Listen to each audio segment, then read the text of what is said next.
A long time ago, on a comics page far, far away.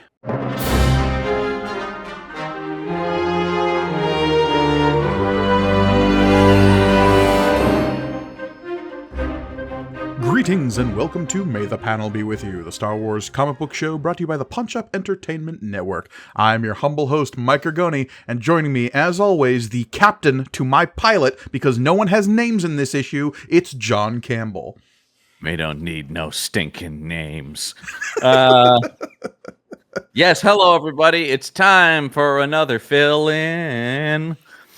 This is in fact a fill-in issue. Yes, we're covering issue number 86 of the Marvel Star Wars comics, and this was released in August of 1984. Joe Duffy's taken the week off, but this is a weird, interesting fill-in issue, as opposed to some fill-in issues we cover that are a little bit more vaporware, I guess, is a good word for it. Like, they don't necessarily have any impact on the story. They don't necessarily mean anything, and they are immediately out of our brains when we're done reading them.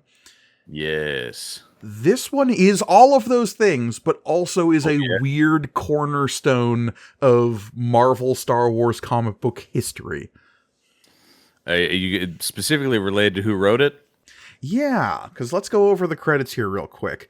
Right off the top, we have a name in the writer slot that will become more and more familiar with us. We've mentioned him a few times in this show already, but Randy Stradley is our writer here.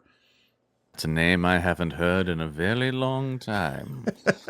Yeah. But we have Randy Stradley. Keep going. And we have Bob McLeod on pencils. We mentioned Bob McLeod before. Got Tom Palmer on inks. Glennis Ween, eventually Oliver on colors. We've got Rick Parker on letters. Ann Nesenti is still our editor, and Jim Shooter is our ed-in-chief. Yes, I believe we will stay with Shooter. I believe this runs the entirety of the Shooter era. Yes. Yes, Randy Stradley. Not all, we were looking at Mr. Stradley's biography, or what we could find of it before we started recording, and a fascinating figure because, of course, as '90s kids, we grew up with the Dark Horse Star Wars, of which he was the chief architect of, for the most part, for the vast majority of it. He was leading it, of the Dark Horse stuff we've covered. We've already said his name quite a few times because he's usually the Star Wars editor on those books. Yes. I mean that was his role, from what I gather. He was in 2002. He became senior editor for Dark. So everything he co-founded the company, and for 12 years, from 2002 to 2014, when they lost the rights, he was the guy running the Star Wars stuff. Right. And it kind of starts here, weirdly. Yes and no, right? Because this is one of the weirdest things is this is his first credit in comics. Yeah, ever. He does this and then has no credits until he co-founds Dark Horse Comics. 2 years after this. Yeah, with Mike Richardson. So... an interesting thing. And what I can't figure out, and I've been looking, both of us have been looking, I have no idea how he got this job. I don't know what he was doing before this. I don't know how he got involved in this. And Nesenti was like, I know a Star Wars nerd. That could be very much the case. And actually, maybe I'll talk about it at the end, that they wanted him to come back, and we'll talk about why that didn't happen. Well, and we also know that Ann Nesenti is she has followed Frank Miller around a little bit, just in terms of both writing and also editing his work. Yes. And when he makes the move over to Dark Horse, there's already this seed of, especially in the mid to late 80s, a lot of the big two artists and writers sort of chafing under those original studios. So it's around this time that we have the formation of Image Comics and Dark Horse. Image is more 90s, but born out of the same sort of chafing under the they won't let us do that. Of course, the big thing with Image, and you can go watch the Image Revolution, which is a great documentary about the formation of that, but also that we're not sharing in the profits, right? We draw all this stuff, they sell T-shirts, make millions, we don't see any of that. So yeah, there is. I mean, Stradley and Richardson were at the forefront of going. Does it just have to be the big two? You know.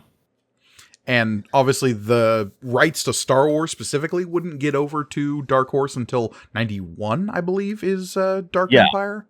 Yeah, we were looking, there's about a 5-year period that we'll just skip over because there's basically no Star Wars comics. Yeah. As far as we can tell, nobody's publishing any Star Wars comics in that interim. My point with the Ann Nocenti of it all is that, like, Stradley is clearly a guy who's already, like, in the orbit of the people that will eventually go on to make Dark Horse the thing it will become. Yes. And so, obviously, whenever you have these, like, subdivisions of comic book companies, those people exist and are talking to each other inside those environments before they bud off into their own thing. So I don't think the whole, like, did Ann Nocenti just know a guy thing is that unbelievable. Well, and especially we were talking about too, like, I don't really know how you got into comics back then, because of course now, well, if you're Jim Shooter, you're 14 and you just show up one day and nobody questions it. I think that's the story of a lot of guys, though. Is it's just kind of like we, just got attention on us or whatever. Because now we know there are formal ways to submit things, and at least in the indie world of comics, don't send your shit to Marvel. They won't read it. But a lot of the older, you hear a lot of stories about people who would write in to, like, the write-ins pages. Yeah, I mean, Jim Shooter sort of has that story as well. He very much does. On Legion of Superheroes specifically. I think the thing that's kind of funny about that, right, is they're almost this attitude like, well, if you're going to bitch about it so much, why don't you take a shot at writing it? And I think it does speak to just how unprecious they were about this stuff, right? They just weren't. They were like, fuck it, this kid seems to know what he's doing. Shit, let him write it. We need to put it out. My point bringing that up is something that we critically don't have with the reprints that we're reading is the letters pages of this Star Wars book. No. It would be fascinating to see. If there were nerds like us being like, excuse me, wrong. I can understand if people don't know what we're talking about when we say letters pages, because most of the way people consume comic books these days is either digitally or through trade paperbacks, right? And those, for the most part, do not reprint the letters pages that you'll find in the back of a single issue release. Generally, no. Yeah. Yeah. I mean, shit. I believe my letter that got sent into Immortal Hulk is in there. And like issue number 3 of Immortal Hulk, I'm in the back there somewhere. There you go. But whether or not we'd have seen Randley Stradley's name in those letter pages in previous issues, who's to say? I don't know. Yeah, like I said, if you look up any of his biography online, and once again, we didn't do intense research, but we poked around a little bit, and it just kind of says like he was asked to do this, or like he did this. His first credit was this, and you're just like, okay, well that's pretty wild. How did that happen? I'm sure when I do my internet deep dive, and maybe if I was a better podcaster, I'd have done this before this issue, but I'm going to track down some interviews with him, and we'll see if I can't detective out exactly how he gets onto this scene. Well, because once again, we're just getting a taste. This podcast will eventually talk about this guy a whole bunch. Yeah, when we get into the Dark Horse stuff more thoroughly, he will become the Jim Shooter of it all. He is unavoidable. Yeah, he's huge. But anyway, let's talk about this issue, because this is a Princess Leia issue, as the cover indicates. Yeah, let's see that cover, because what a cover it is. It's Princess Leia dangling off a cliff, being held there by a stormtrooper saying, "Still feeling high and mighty, princess?" I do like this snarky stormtrooper. Well, strap in, because he's one of the main characters of this issue. He sure is. They delivered, baby. Yeah, I mean, honestly, the cover delivers where the premise is concerned. They are not. No, yeah, they are. This is not false advertising. This is a pretty good indication of what we're looking at here. For better or worse. For better or worse, because let's get into that first page, because for the worst of it all, we're going to learn that this story takes place before Return of the Jedi. Does this story need to take place before Return of the Jedi? No, but they think I understand why they think so, right? Why? Well, because they're really acting like like there's no Imperial presence sometimes. True. So this has to assume that the Empire is still in a position of power and authority. It is one of the things that irks me, as you know, is that they keep acting like the Empire was just wiped away. You could do the same story and just make it be that this is a pocket of Imperials or something like that. This is an Imperial remnant, yeah. They still want to do, no, it's firmly still the rebellion and the evil Empire. Right. So, I think editor's note here is the story takes place before Return of the Jedi. And which I gotta say, though, is a terrible business decision because everybody's dying to read stories, right, at this point that are post the movies, and then they're going like, yeah, but now we're going back. You're like, oh, fuck. No, John, sometimes you just need to get an issue out. I mean, this one really screams of that. I mean, look, they just handed it to, at this point, some guy. No, clearly Ann Nesenti used her incredible comic book magic to indicate that, like, oh, Randy Stradley, this is a man of import. Mm-hmm.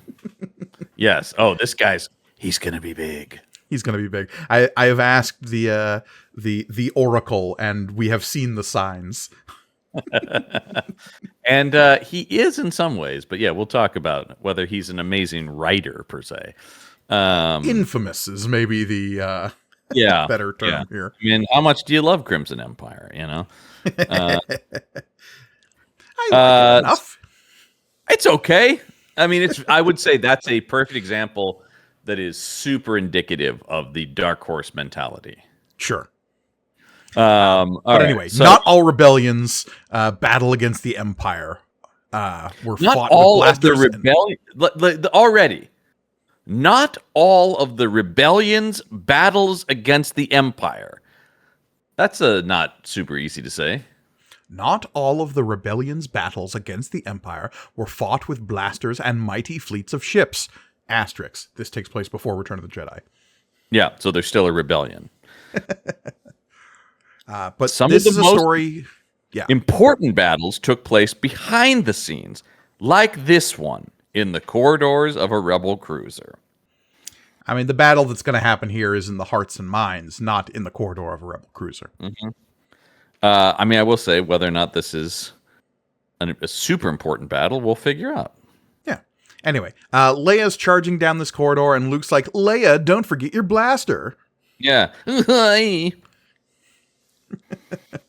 get a brief cameo from R2 and 3PO, but they will blissfully not be in the rest of this issue. I do hope the princess knows what she's doing. I also like these other rebels who are like, what? These other rebels who are dressed like extras from Battlestar Galactica? Very much so. Hope the Cylons don't find us. Honestly, Leia kind of dressed like she's from Battlestar Galactica. I don't know. It's so weird that this is Bob McLeod who's been drawing the book because everything looks a little weird in this issue. Yeah. Turn the page, though. I love this lizard guy. Oh, the turtle people on Yinkor, the Yinkorai. I love their designs. Yeah. Not turtly enough for the Turtle Club. They look like turtles without the shells, right? Yeah. Because he's got the little like jutted forward head that's smaller than the rest of the body with the long neck, and he's just like, "Hello, I'm a turtle. Welcome to Yinkor. It's my home planet. It's a desert." Exactly, and so the Yinkor. Here we go. More new Star Wars stuff. Yeah, well, look, you got to have new Star Wars stuff. You got to have your gulp shittos every day, all day. Yeah. But yeah, Leia is on a mission to Yinkor to meet with the representatives of the Yinkorai, because even though they're a small, out-of-the-way system, the rebellion needs all the help they can get. Now, here's an interesting piece of trivia from the fine folks over at Wikipedia, who are like the backbone of this podcast. Yeah, Yinkor does get mentioned in other stuff, but after this issue is always spelled with 2 R's at the end, not 1. Yinkor. I have no idea why. Now I'm just imagining that all these turtle people are talking like pirates. Yeah, I'm just trying to see where was this Um, It's probably in a novel somewhere. They mention like planets all the time. Yeah, it's in the Darth Plagueis book. Yep. Okay. It's in Perfect. some of the Jedi Council books, Sure. and Yeah. this will shock you. It's heavily mentioned in Crimson Empire by Randy Hey. Okay. Okay. Here we go. Yeah, this is just his thing. So anyway, I do think it's interesting that we're like, you know, it'd be cooler. 2 R's. Okay, Yeah. let's see. In canon, it has only Yeah. been mentioned in the current canon. It has only been Yes. mentioned in the Alphabet Squadron book. Good book, by the way. Check it out. Very good. I love the Alphabet Squadron books. It was also mentioned in High Public Adventures #1. Okay. But it only appears on the galactic map as just like that's a planet that's there. Yes, it does seem like a lot of these things. It's included in like atlases and stuff as also existing. I should double check my Star Wars Atlas, see if it's listed on there. Yeah.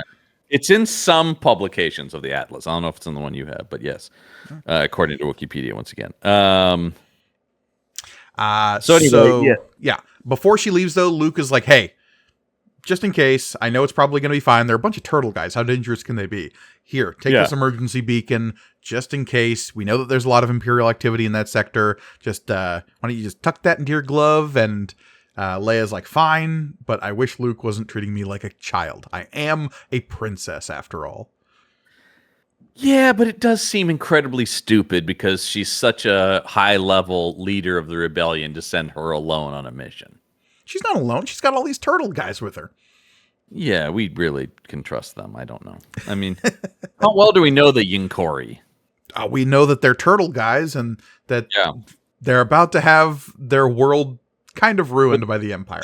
This is a case of, aside from it feels like Stradley's being like, but I want the Empire at full force. This does feel like it could just continue in it if she was trying to recruit them to whatever galactic government that they were building. That would have made more sense. Yeah. Yeah. All of her behavior in this would make a lot more sense. Anyway. And so she keeps referring to this guy who's driving as pilot. Yep. For all we know, both his name and job title. As far as we know, the Yinkori might have a system of naming in which you get named after what you're doing. I mean, maybe, yeah. These guys all look like Henson puppets, like the later 90s animatronic ones. But she's coming here to meet the Elder Council. Yeah. But yes, we see that she's on a ship full of these Yinkori guys. There's one who's in charge, who's the commander, and you know he's in charge because he's got bandoliers. Yep, that's how you know. Was he having those bandoliers? I don't know. That's it's like asking what's all in Cable's pouches. Like it could be anything. But I just think it's so interesting that they don't have like ammunition in the traditional way that a bandolier would have. So it's interesting. So it's but he's still got the slots where like bullets would go. Except that's for snacks. Yeah, turtle chow. Turtle chow. They're like the pellets. He just pushes them out the other side and goes, nom. I do really like the idea that, of course, because they're turtle people, they're like, hey, take it easy. No need to rush things. The desert is patient, princess. Yeah. So must you be. Mm-hmm. And, of course, she calls this guy Commander because he also doesn't have a name. Yeah, he's got the bandolier, so she knows rank when she sees it. Mm-hmm. But then, he says, the pilot says, Commander, our escort has arrived. 2 TIE fighters. And she's like, what? Escort? TIE fighters? Oh, shit. Yeah, turns out these guys maybe not on the up and up, but they do have like kind of a good reason for it. Or not a good reason, but they're definitely understandable reason. They're not Imperial turncoats or something like that. They're doing this for, They're getting blackmailed by the Empire, and he says, apologies, Princess, Imperial Governor Wessel. Now, wait, that guy has a name. Oh, no. Sorry, that's the Imperial Governor. Yeah, right. So, has captured the Elder Council. He is willing to trade your life for theirs. So, is this actually blackmail? I mean, that's what the comic book calls it. I would call it maybe extortion. It's extortion. Yeah, I mean, it's just a threat. Yeah, blackmail would be like, well, we've got all these dirty pictures about your council, and we'll release them to the galactic internet. Because I forgot to say black when you just said blackmail. I was like, blackmail? Okay, yeah. Anyway, yeah. Blackmail is a favorite weapon of the Empire, says Randy Stradley. So they're going to turn her over, and it's a hostage exchange. Sure. But unfortunately, there's two weapons that the Empire loves most. It's blackmail and treachery. Kadoom! They're being shot at. And a classic line. Bargain. Yeah, a classic line from anyone who's made a deal with the Empire. But we had a bargain. The contract. So yeah, turns out the Empire has betrayed them. Shocking absolutely no one. Especially not Leia, who's like, you dum-dums. You made a deal with the Empire? Don't you realize they'll kill us, you all, just to get to me? And then now immediately they're like, well, what do you think we should do? And then we get, if you look closely, folks, a sweating turtle. Yeah. That's how nervous he is. What do we do, princess? And Princess Leia's like, I'm gonna get on the guns, you keep flying. Yeah, I mean, I do like the way Leia is portrayed here is just like an experienced combat soldier, where she's just like, all right, I'm gonna fuck these guys up, all right? Everybody stay calm. Like, here's what we're gonna do. Her thought bubble here is pretty good. The Yin'Kori are panicking. Looks like it's up to me to handle the guns. Yeah, they're not gonna do anything. Right. So she pulls herself up into the gunner's chair, and then we have this Yin'Kori and TIE fighters doing some... I like how the top panel here depicts the flying. You said gunner's chair. I like that he calls it a gunner's couch. Oh, sure. I've never heard anyone say that. Yeah, Stradley in this bottom panel here saying Leia pulls herself into the gunner's couch. That's a little Stradley spin on things. Ooh, and I wish he was like, ooh, more luxurious than a normal gunner's chair. No, that threw me. Wasn't it Crimson Jack that did have like a chaise lounge? Oh yeah, for sure. He had like a captain's chaise. Yeah, baby. Something you can lounge in and order your pirates around. So anyway, she's at the guns. Here come the TIE fighters. And they're zipping around through the canyons here. I like how in this top panel on the next page, we see like the speed lines of like exactly how these guys are flying around the canyons here. We stand a speed line on this show for sure. Yeah, Bob McLeod I think is good at, sometimes we can lose the action a little bit depending on who the artist is. I think this is giving us a good sense of momentum and speed. Absolutely. While still like cutting back in on Leia occasionally. Yeah. And so she's shooting it. They're shooting. She's shooting. Everyone's blows shooting. One of them up. Yeah, she got one, and it explodes into a purple explosion, which is interesting. We love a purple explosion. Very comic booky. Very 80s coloring motifs. Very much so. Yeah, I mean, the comics, like a lot of things, you can really tell what era you're looking at by the color palette. Totally. And yeah, this is firmly in the 80s. So anyway. Purples and pinks is a classic 80s standard, yeah. Big time. So we cut into the cockpit with the turtle guys. Fast. It just makes me laugh. A turtle is yelling to go faster. Why do you think they invented spaceships? So they could go fast. Yeah. We look for things to make us go. That's the Packlids, folks, from Star Trek. If you, Hey, very important, those Packlids. Packlids strong. The lower decks bringing the Packlids in and making them like an actual antagonist is so funny because they're one of the stupidest things in Next Generation. But I love that they actually become a threat in lower decks. Oh, you come for peace talks? I don't have big enough hat to do that. Yeah. Things to make us go. God, the Packlids. Anyway, sorry, that's early Next Gen, which, as you know, is not great. All right, so they're flying, they're going fast. Desperation sharpens the reflexes of the Yin'Kori helmsman, but he is still no match for an Imperial fighter pilot. But I do like the line that's just like, under pressure, this guy is he's getting better. I like the acknowledgement that Imperial fighter pilots are actually competent at what they do. Yeah, that's unusual. I would expect at least one of these guys to just fly right into a rock face. Right, for no good reason. Oh! Yeah. Anyway. There's a nice skedow, and Leia's like, that one was too close. Luke was right. I was foolish to come alone. I can't handle this by myself. Now, I understand they want Leia to be sweaty, but she appears to be melting. As she's thinking to herself, no, I'm a princess. I can handle this. I will handle this. I'm a princess. I can handle this is an interesting thought. Not, I'm a soldier. I'm a, warrior. I'm a rebel. I'm a, Nope, princess. Like She-Ra. I just think that's so funny that, how princesses are in battle. Yeah. I mean, sometimes, yeah. When it's She-Ra, I agree. It would be really funny if she said, just be like She-Ra. What would She-Ra do?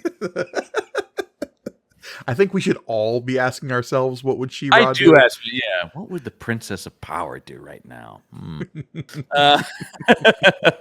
So anyway, she clips a TIE fighter here. She clips a TIE fighter, but the TIE fighter at the exact same time shoots them. So they basically hit each other with mutually assured destruction. I do really like anytime just one of the wings or fins of the... Is it a wing? So, like a fin? As we of course know. Yeah. Oh, we obviously do. The TIE in TIE Fighter stands for Twin Ion Engine. This is correct. Those are the ion engines. The side pieces? Yeah. They're absorbing like energy and funneling it into the booster at the back. I think I've always just assumed it was in the because that thing that was the, but these are interesting. So she hits one of the ion engines, and I always like when one of those just gets blown off. Yeah, and so that one gets blown off, and the TIE fighter goes spinning out of control. But the Yinkorai shuttle is also on fire, and so they're going in for a crash landing as well. Yep. And these guys are just panicking. Yeah, they're throwing themselves around like the best Star Trek actors ever have. And they all like mouth agape, like, "Oh God!" Well, they're right too. They're about to die. Oh no. Yeah. But Leia's not panicking particularly. Well, right before they crash, she has enough wherewithal, even though she is in fact melting, to reach for that emergency beacon that Luke gave her and signal it. And Luke is never going to let her live this down. Leia has a brief second to wonder before her world goes black. She's a brief second to wonder, God, is Luke going to just hold this over me forever? I told you. I fucking told you. And so, yeah, then the pretty good crash here. Once again, more purple smoke. Yeah. We cut to the Rebel fleet. Yeah. And, of course, Han Solo's not there because, remember, he's still frozen in carbonite, you guys. Now, is the editor's note that this takes place before the Return of the Jedi only because they forgot to draw Han? I do like the idea that it was, that wasn't thought process. It was just accidental. It's like somebody by the end of the issue, and Ascenti was like, wait, why isn't Han here? It takes place before Return of the Jedi. Sure. Here's an example of Lando being absolutely terrible in his capacity as a general, which I don't know if he... Is he yet? I don't know where he gets that promotion exactly. And we don't know how far before Return of the... It's just before Return. Anyway, they say, Commander Skywalker, we're picking up a signal on that channel you ask us to monitor. And his first response is, Luke, it could be nothing. Why assume that? When the signal on the emergency channel goes off, Lando's first response is like, it's probably nothing. Why would you jump to that? Oh my God. Lando's the guy in an office building where the fire alarm gets triggered all the time, and so he never assumes that it's actually a fire. Come on. Even the flames are going around him. It's a faulty wiring thing. That's what it is, man. There's something wrong with that alarm system. Yeah. But Luke, of course, says no, there is trouble, and it feels like the Empire. Because it's a Star Wars, of course it's the Empire. And it's before Return of the Jedi, which this comic has acted like basically eliminated the Empire. So, hey, we're good. Anyway, The Imperial officers who had folding chairs brought out to the desert, pretty great. Cut And to a little cabana. These are some like North African campaign ass Nazis right here. Big time. Big time. These are Rommel motherfuckers. Yeah, this is the Desert Fox just hanging out here with some folding chairs and a cover over him. This is Governor Wessel, who is just grade A Imperial scumbag. Oh, 100%. And he's got his little glass of whatever, his little libation. Some mint julep or something. Yeah. Is it wise to let the council swelter in the sun like that, Governor Wessel? You overestimate the importance of our hostages, Captain. The Incordial means to an end. Nothing more. You said mint julep, and now that's all I can think is he's like a Southern Kentucky sort of, Yeah, because we have our Imperial officers here in the shade, and we've got a bunch of Stormtroopers standing around, and then we've got these bunch more turtle guys. These are presumably the Elder Council, just hanging out in the sun. Yeah. Watch them bake. Anybody for fried turtle? Then we get a Stormtrooper coming up saying, "Message for you, sir. Scanners report that the shuttle has been downed a short distance from here." Can I talk about this very not Star Wars looking vehicle? Oh, their Tonka truck? Yeah. Just nothing in Star Wars looks like this. It is just basically a monster truck. Yeah. But it's got like a cabin and like big headlights on the top. It's just like you've never seen anything in Star Wars look like this. This looks like the vehicle that like the Mole Man would use underground when driving through his big tunnels. Yes, subterranean, right? Yeah. And so he goes, "Sir, both of our fighters were also shot down." What? Captain, I want to see the crash site. I want to see for myself that there are no survivors and that Princess Leia is dead. Yeah, somebody drag her body out of the wreckage and let me take a look. I don't know why he's a Southern gentleman, but that's what's happening. It's funny that he is, though. It's just like it was funny to imagine Admiral Akbar in that one issue. But elsewhere in the Yinkori Desert, at the wreckage of the second TIE fighter. Under the planet's scorching sun, a lone stormtrooper makes his way. Battered and dazed from the crash, he stumbles onward, ignoring the pain, ignoring the parching heat. Driven by a combination of dedication and training, driven to this spot to carry out his last set of orders.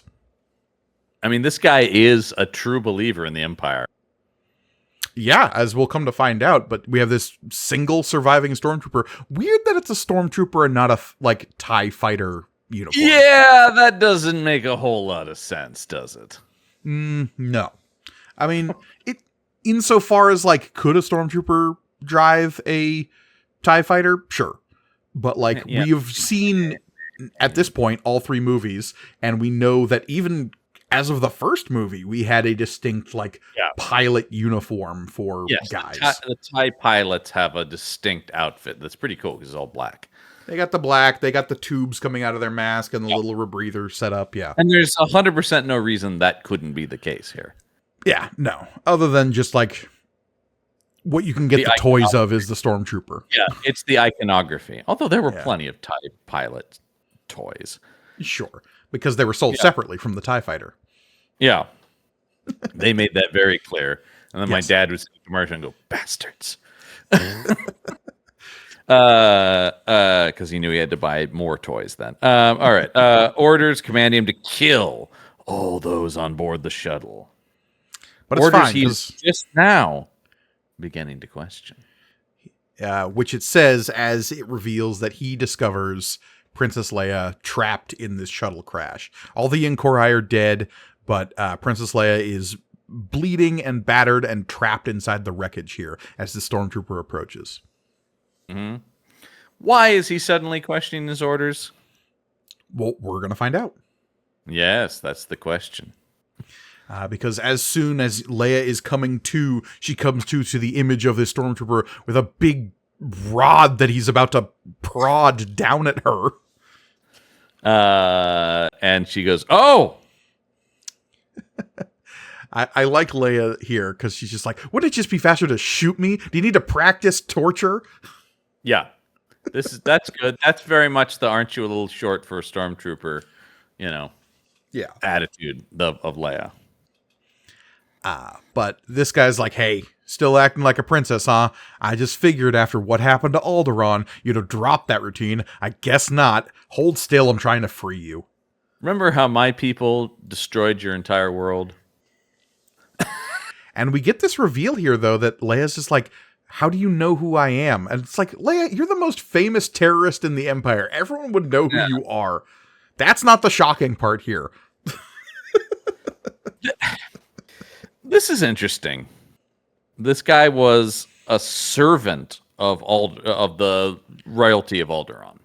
So yeah, we get this reveal here of this guy, the stormtrooper, takes his helmet off and says, don't I look familiar? No, of course I don't, because I was just some common servant on Alderaan. That's right. And I'm going to throw your privilege back in your face. Leia is suitably shocked here when she says, you're from Alderaan? How can you serve the Empire if you're from Alderaan? Does seem like that would be pretty radicalizing, but I don't know. And then his response is pretty stupid, which is, and you're the leader of the rebellion, so what? I mean, Leia does point out just how stupid it is. She says, so what? Yeah. The Empire destroyed Alderaan. You're a traitor to your people, to everything Alderaan stood for. Yeah. And then his response is basically just like, look, I had nowhere to go. And also, I didn't really care about Alderaan that much. So, like, yeah, you guys shit on me. Yeah, they have this conversation. I guess that's life.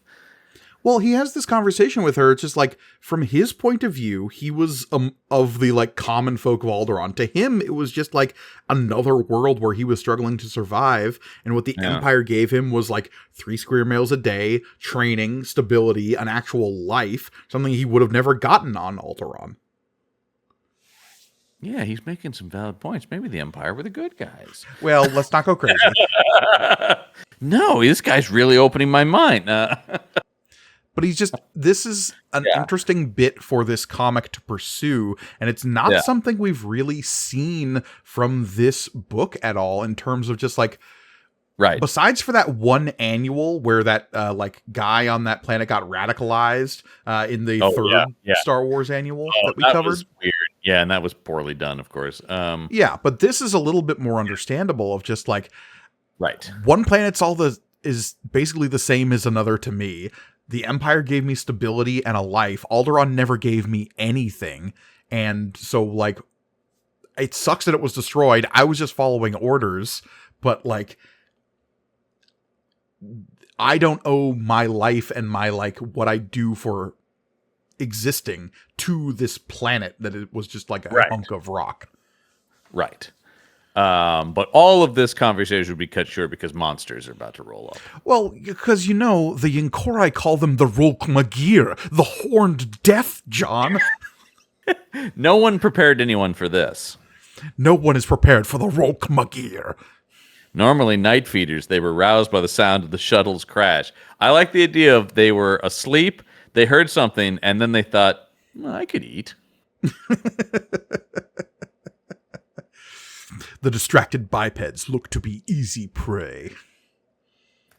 Yes, and so they're like, I'm licking my chops. So anyway, meanwhile, these people are still arguing. They're still arguing. The stormtrooper eventually pries Leia free, and Leia is admittedly miffed with this guy. Yep. Your father knew what was going to happen. Like he basically, he was kind of asking for it. If you think about it, I mean, he says here, funny though, your own father, Bail Organa, was to blame for what happened to Alderaan. He knew what would happen if he stood up to the Empire. Yeah, that guy sucks. Hey, we stand a Bail Organa here, all right? Love Organa, whether he's played by Jimmy Smits or Benjamin Bratt. I like both. Both ageless hunks. And refuse to age. Anyway, and Leia turns the tables here. She tackles him out once she's free, pins him to the ground. Yeah. Says, a big guy like you can throw me off, but just listen to me first. My father gave me a dream of something better than the Empire. Everyone in the rebellion shares that dream. Someday, the Empire will realize that it can't fight that dream with starships and blasters and hired terrorists. And then he's like, yeah, I don't care. Dream won't feed you when you're hungry. It won't keep you warm when you're cold. I gots to eat. Want to know what I think of your dream? And he pulls out a necklace that is a chunk of Alderaan. That's pretty wild. This guy's clearly messed up. Like, right? Yeah, I mean, this is... Because now it's going from, I didn't care about Alderaan, to like, I am glad it's gone? Well, it's more like what we find out later is that like this is what he calls a souvenir, and so like it's this reminder of the thing that like he rejected is been destroyed and is like dust in the wind, right? Yeah, it's but the idea.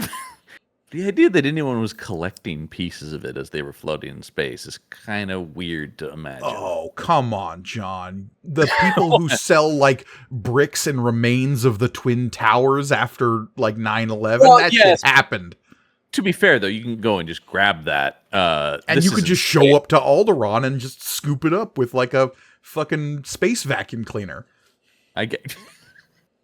Like in Spaceballs? Like in Spaceballs. They suck the air out of the planet. Anyway, but we don't have time to get into this too much because he's like, sorry, what was that? Something's happening while I was, waving your dead planet in front of your face. What's that? Ah! And yeah, the Rolk Magir, they look like big, lumpy tardigrades. They do, very much so. But I also like just the one caption that is like, despite their bulk, the Rolk Magir are stealthy and swift. And you're like, I don't think they would be. Just well, they're swift enough to grab this guy. Here. Yeah, it's like, I have eyes, man. I understand that you can tell me that, but I'm not seeing it. I've seen rhinos run, John. Big creatures can be fast when they need to be. Now, stealthy, that I'm not sure about. That's the word I'm losing. That's where it loses me. I'll go swift. I'll go fast. Stealthy? There's just a weight here. They're gonna make an impact.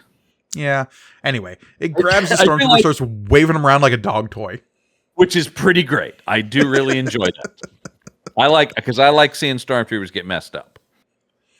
Leia goes for the blaster, and she has this moment to think to herself, even though this guy's being chomped on, I mean, I could just run away. I don't know. Yeah.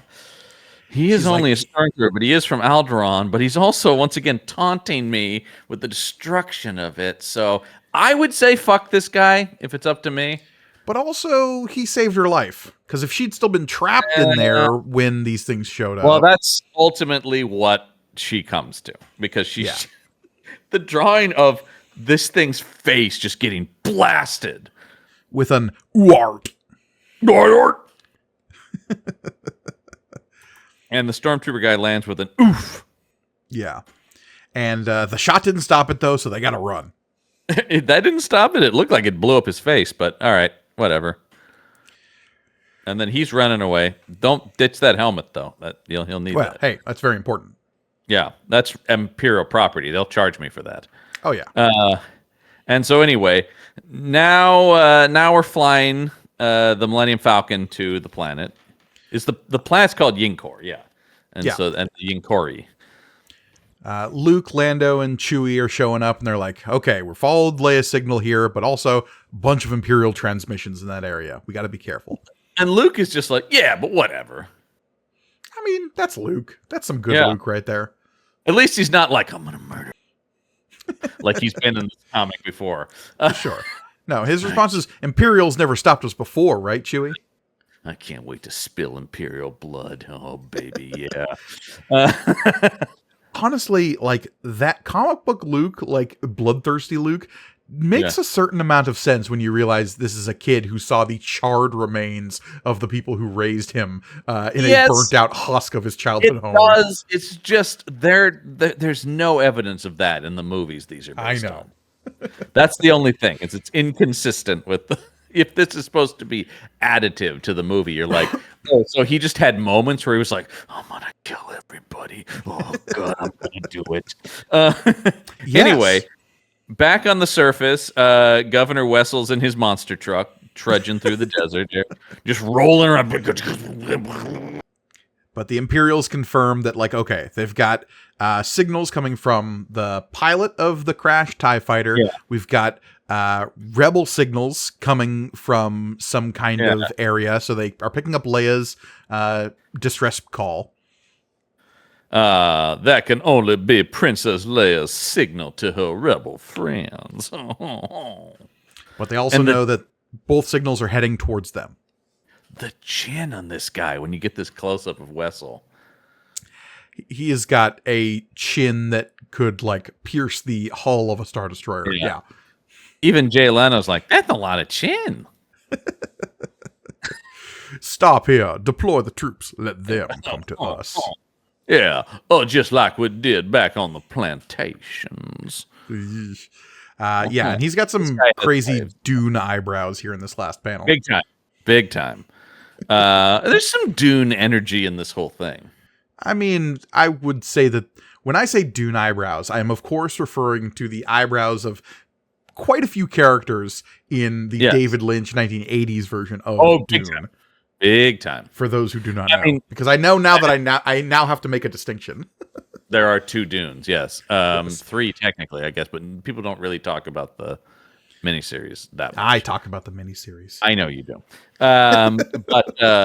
But I mean, and me, of course, saying there's a lot of Dune energy in this book. Frank Herbert would have told you there was a lot of Dune energy in all of Star Wars. Yeah. And he could have sued Gorgoni. He could have, but he didn't. He was very kind and beneficent.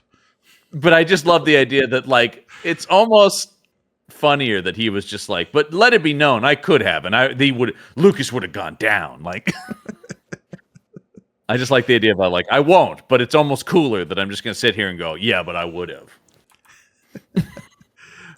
On the next page, we got Leia and the Stormtrooper. Again, we still never got this guy's name. I know. I do think that's a little weird that he didn't go, and my name is blah, blah, blah. Yeah. So, for now, we'll call him Gulp Shitto. Gulp Shitto.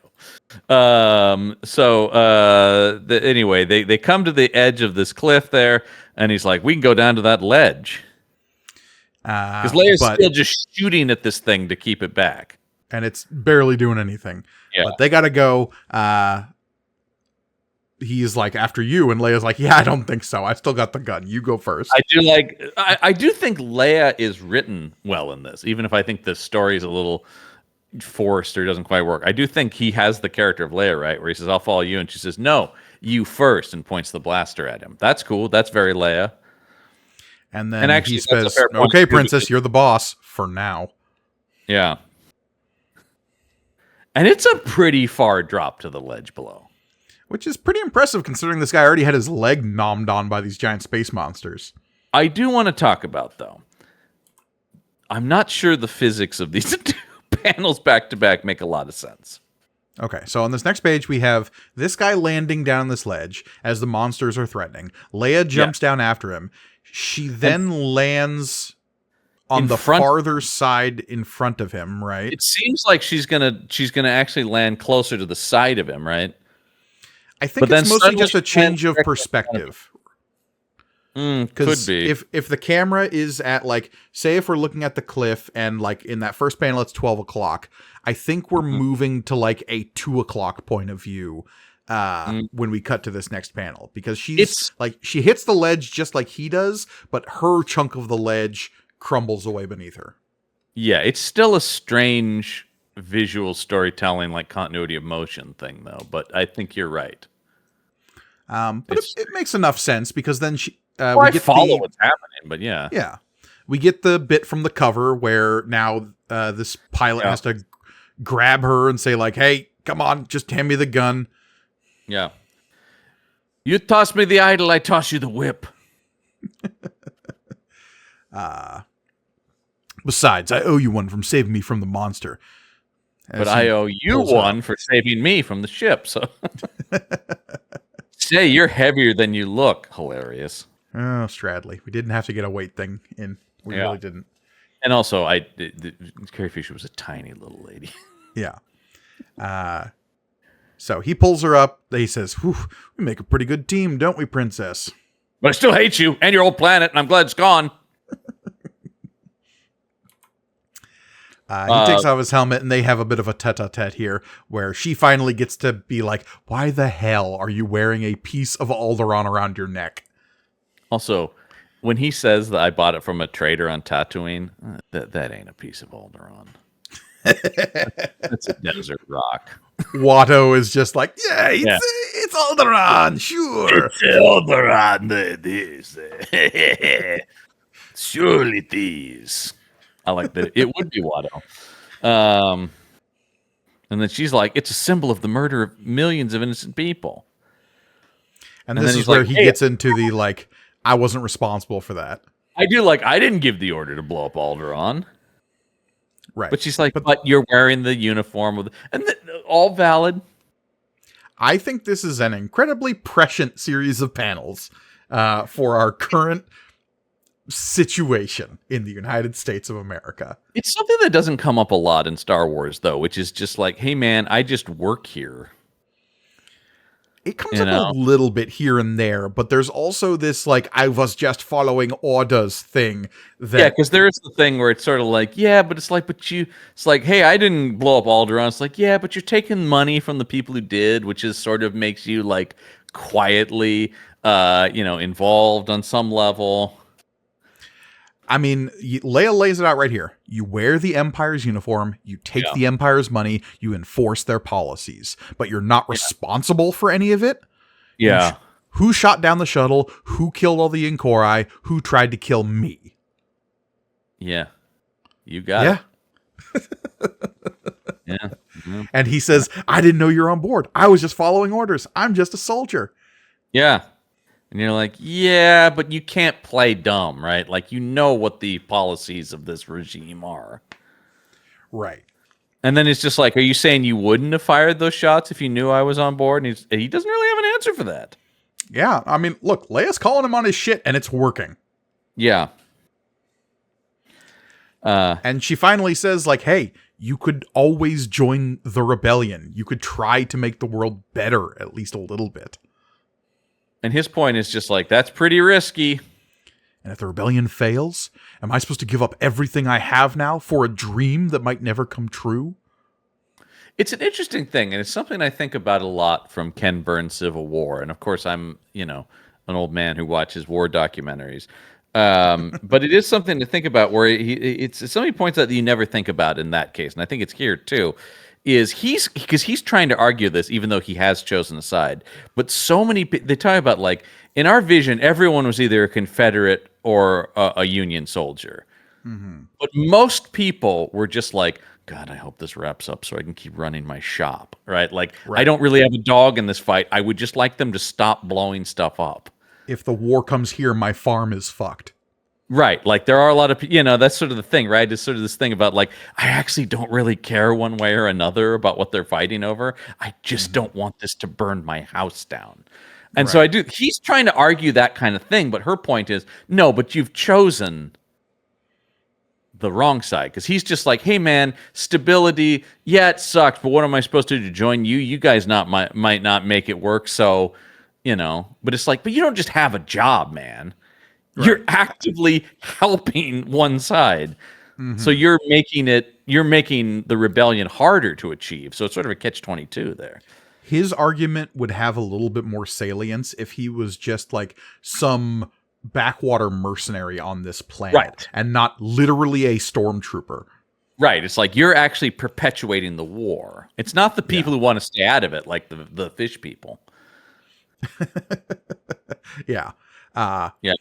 So this guy, though, like, called on all of his shit, sort of doubles down, puts his stormtrooper helmet back on, and just says, Leia Organa, you are prisoner of the Empire. Please come quickly. Yeah, Leia hears the trooper's metallic mask-filtered voice. I do like the imagery of, like, I'm erasing my individuality and my humanity and becoming the symbol of the Empire. Yeah. No, I think it's very effective.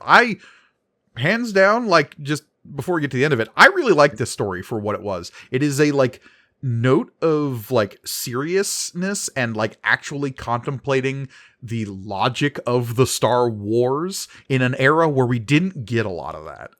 I think this stuff works the best, the moments between the two of them. Yeah. And then it's just like, also, we need some silly monsters in here. Well, sure, because it's a Star Wars. But I mean, it does have. I mean, it's a classic trope of a war idea of a war movie.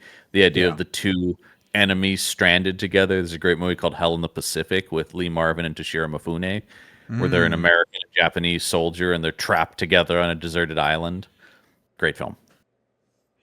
I mean, anything with Toshiro Mifune, honestly. Yeah. Oh, it's an amazing movie though. Directed by a very underrated John Borman, great British filmmaker. Anyway, so yes, cut to Luke. Yeah. And Chewie and Lando and the Falcon. They're flying around looking for Leia, I guess. They see the Imperial camp set up, and then we cut down to the Imperial camp. Because we cut there, and the Stormtrooper is bringing Leia in to Governor Wessel, which I will say is just a letter away from Governor Weasel. I think that might have been on purpose. Oh my God, do you think they thought about that? I'm almost glad to see you alive, my dear. Yeah. I do like that Leia has, like, she knows all of the top brass. Like, this is the same attitude she has with Tarkin and stuff, right? It's just this idea about, like, Governor Wessel. Well. You're about to witness what happens to those foolish enough to listen to your rebellious prattle. Captain, we are through with the council. Dispose of them. If I ever get a chance to audition for a Star Wars Imperial, I'm going to play him as a Southern. All your guys are British. I want to go a different way. Well, the Mandalorian, you know. If it is not the Mando himself. Yeah, little Grogu. Show me the baby. Yeah. Where'd that baby at? Anyway, and so, of course, she's like, oh, no, don't slaughter these turtle people. Yeah, and Commander Wessel's like, and if I were you, Leia, I'd be more concerned with my own safety, because you're next. Yeah, we're going to execute the turtle people, and then we're totally going to murder you. And they do, in fact, execute all the turtle people. I'm surprised that they let it get that dark. Yeah. And we have our pilot Stormtrooper here, Gulp, say, but I thought, don't you want to question the princess? Who the fuck do you think you're working for, man? Yeah, this is where the, like, levels of just like, oh, I'm just working for stability and safety in the galaxy sort of falls apart when you have these Imperial officers so routinely just be unrepentant assholes and murderous villains. I do kind of think it's interesting that is this the first time? Is this just now him realizing that he's working for people who commit atrocities? Are we the baddies? Yeah, I mean, he's having that moment, but it's sort of a thing where it's like, how long has he been involved? If this is sometime during the events of Empire, I mean, these are the people that blew up Alderaan, which he was cool with. This is small potatoes, man. Yeah. It's just kind of a thing where it's like, open your eyes, brother. Yeah, no, and look, this is the story that it's trying to tell is like, you gotta be able to wake these people up, and sometimes it takes shocking, horrible moments to do it. Well, it also, it does speak to something, the idea about like 10 people dead is a tragedy, 1 million people is a statistic, right? The idea that they blew up Alderaan. That's the old, well, whatever. It's the Stalin line. I can't believe it was Stalin who said that, but yeah. Oh, yeah, it's richly ironic it was Stalin. 1 death is a tragedy, 1 million death is a statistic. Yeah, it has that. That's what this vibe is, right? This guy's been going around going like, yeah, we blew up a whole planet, but fuck those people. What, you just shot 5 guys? What the fuck, man? Come on. You can't kill Princess Leia, that one person who I talked to. Yeah. And then anyway, oh no, my monster truck. Because, yeah, the Falcon's going to swoop in and open fire on these guys. Blow up his truck. Oh, God, no. Carnosaurus. It was supposed to be in a show this Sunday.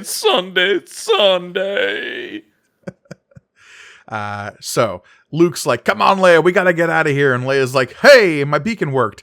Meanwhile, the Imperials are like, don't let her escape. Kill them all. Yeah. Kill her. And the Stormtrooper guy goes for his blaster. And the trooper's training takes over. He instinctively reaches for his blaster, but he is stopped by a tiny piece of stone. After all he has heard today, after all he has seen of the Empire's cruelty, the stone, this souvenir, has taken on a new importance, a new meaning.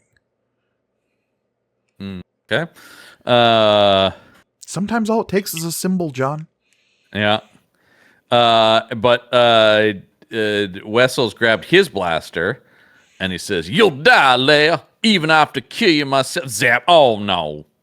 His gun is shot out of his hand by the nameless pilot, who's saying, you were right about the Empire, Leia. I guess I knew it all along. I'd like to come with you if you'll have me. It's a bit of a truncated, yeah. It happens very quickly. I like the idea of the story, but it happens very quick. Yeah. But first, Wessel has to answer for his actions. This is the part that's totally unrealistic to me, is when Leia tells him, stop. Yeah, there's been too much killing here. If you want to come with me, we have to go and... No, fucking ice this guy. And Leia would have iced this guy. Yeah, 100%. This is... We're not playing around. This is a rebellion. All right? These guys got to go. That's a blow to the... Taking out any top brass of the Empire is par for the course. Sure. We're not fucking around. Admittedly, if this was like Saw Gerrera, they stick around and hunt all these guys down. Yeah. That's not that. But this is sort of a thing like if you've got the shot, you take it. Not... Yeah. But I guess it's Marvel Comics, and they're like, that's a little cold-blooded. The good guys shouldn't be just killing people in cold blood. Although, I would have just had it that he just shot him dead instead of shooting the gun out of his hand. Yeah. I mean, if anything, it actually would have been easier. Shooting the gun out of his hand is the tougher shot. It doesn't actually make a difference that he is still alive, because as they try to escape, Leia gets onto the ramp of the Falcon, and this pilot is about to get out of there as well. He jumps and grabs onto Leia's hand, and then he's shot just as he's jumping. Yeah. The idea of him just like dead holding her hand is pretty messed up. Yeah, especially when on this last page here, the Falcon engines whine, lifting them off the surface of the planet, as Leia is dangling off the ramp, hanging this guy's limp body as he groans, Leia, clearly dying. Yeah. And then she lets him go, and you see his little body falling. And all that's left in her hand is that last memento of Alderaan that he had in his hand when they were holding on to each other. Yeah. And yeah, it's a super bummer of an ending. I mean, I'll give him this. He is trying to write something that would be more like a modern Star Wars story. Yeah. That we would see in something like the Clone Wars. That's trying to... I mean, we've seen a couple people try to reckon with, like, hey, this is a war comic to varying degrees of success. But I think this mostly works. Because Lando asks, who was he?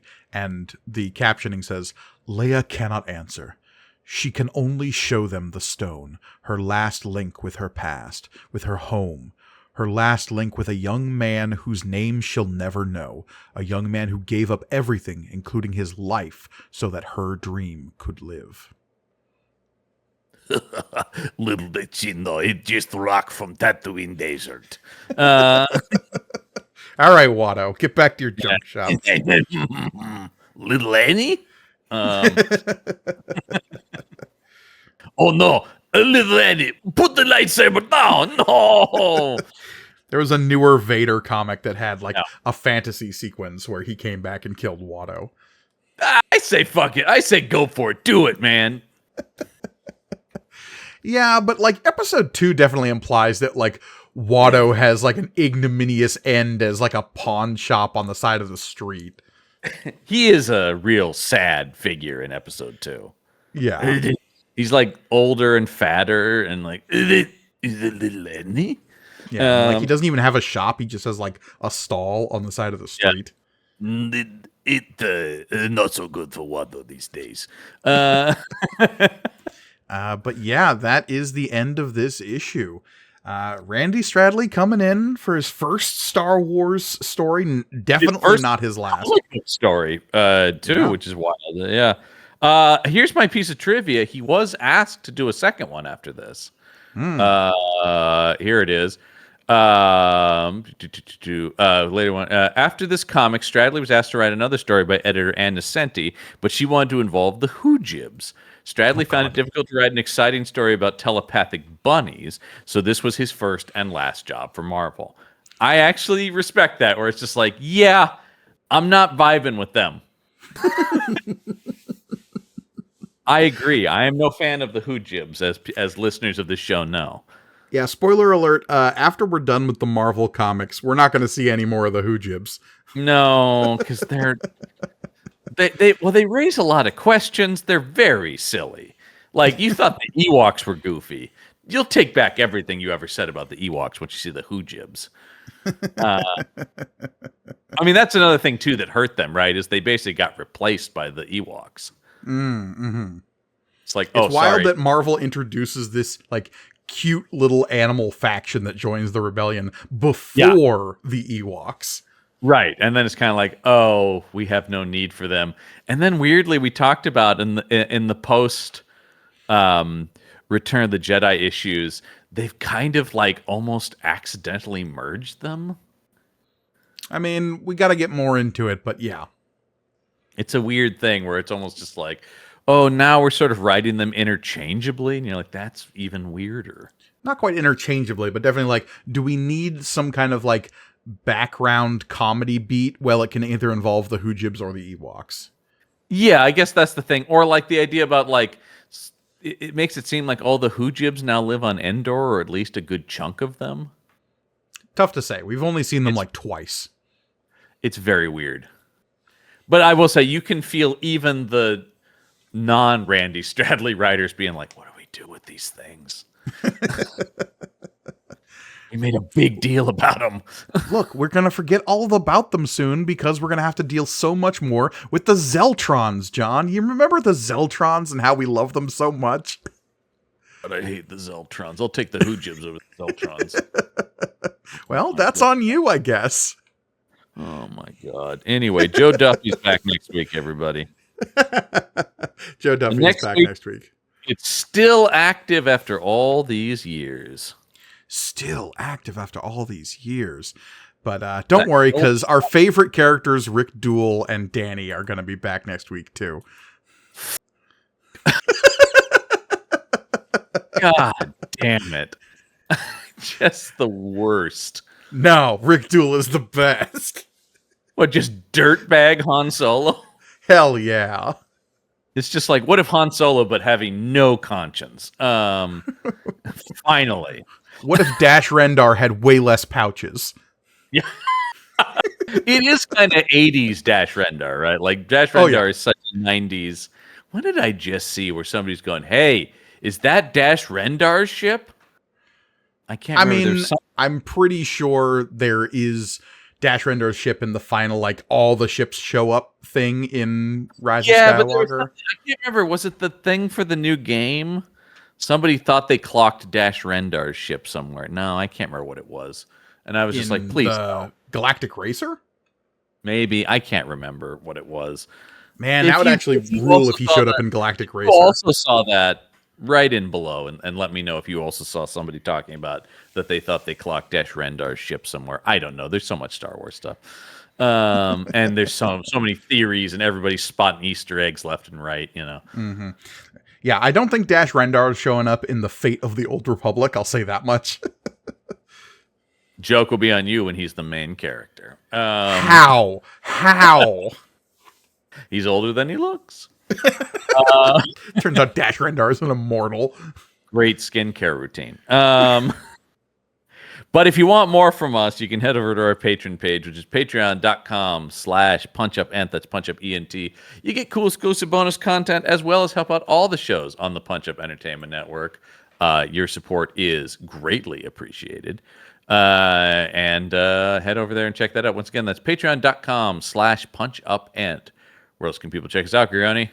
YouTube. That's youtube.com/@punchupentertainment. While you're there, you can watch or listen to all of our shows. Watch is maybe generous term for some of our podcasts, but this podcast, may the panel be with you, the podcast you're listening to right now with your ears, or maybe watching with your eyes on YouTube and reading the comic along with us. Ooh, the magic of moving pictures.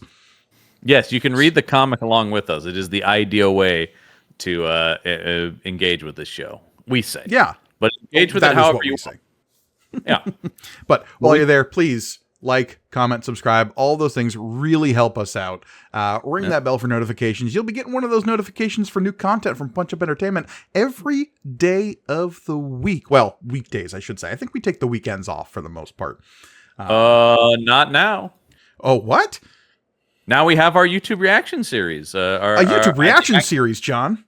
The action shelf and the horror shelf are running right now on Saturdays. They switch off. Sundays we are off, at least at the moment. But that's the Lord's Day. Saturdays are for watching movies along with us. We haven't mentioned that really on here, but yeah, we are doing every other week. Michael Listman and I are watching action movies you can watch along with us.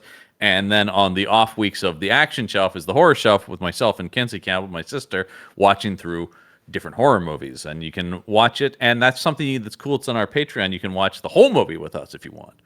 Wow. Or you can watch sort of the cut down, 20 to 30 minute version of it on YouTube. So if more you can't get enough.